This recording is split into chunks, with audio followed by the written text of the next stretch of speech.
بسم اللہ الرحمن الرحیم۔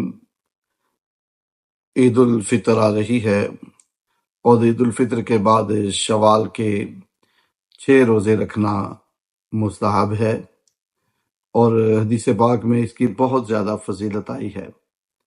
میزبان رسول حضرت ابو ایوب انصاری رضی اللہ تعالی عنہ آپ فرماتے ہیں کہ جو شخص رمضان المبارک کے بعد عید الفطر کے بعد شوال کے 6 روزے رکھتا ہے، وہ ایسے ہے جیسے وہ صائم الدہر ہو، یعنی اس نے ساری زندگی روزے رکھے ہیں۔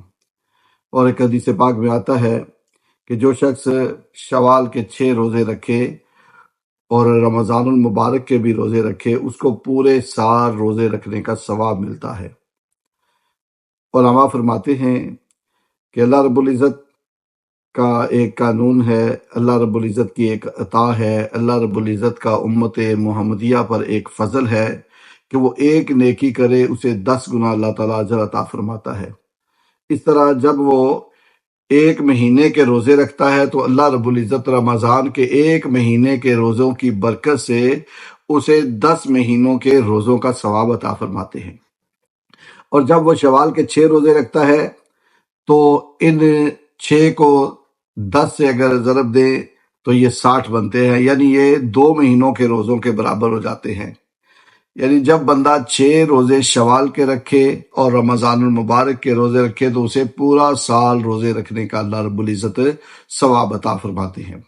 اب مسئلہ یہ ہے کہ کیا کوئی بالکل عید کے بعد اکٹھے روزے رکھے گا 6 یا علیحدہ علیحدہ بھی رکھ سکتا ہے؟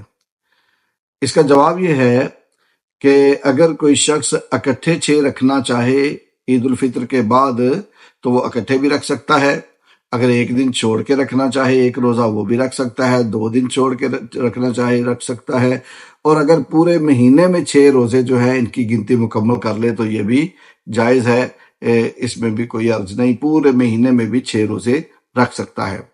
اور اس کے علاوہ ایک اور مسئلہ کہ اگر کسی کے رمضان المبارک کے روزے قضا ہوں، اس نے وہ رکھنے ہوں، تو وہ یہ نیت نہیں کر سکتا کہ وہ قضا بھی ساتھ ہو جائیں اور شوال کے 6 یہ نفلی روزے بھی ہو جائیں، نہیں، اس کو قضا علیحدہ رکھنا پڑیں گے اور شوال کے یہ 6 روزے جو ہیں وہ علیحدہ رکھنے پڑیں گے۔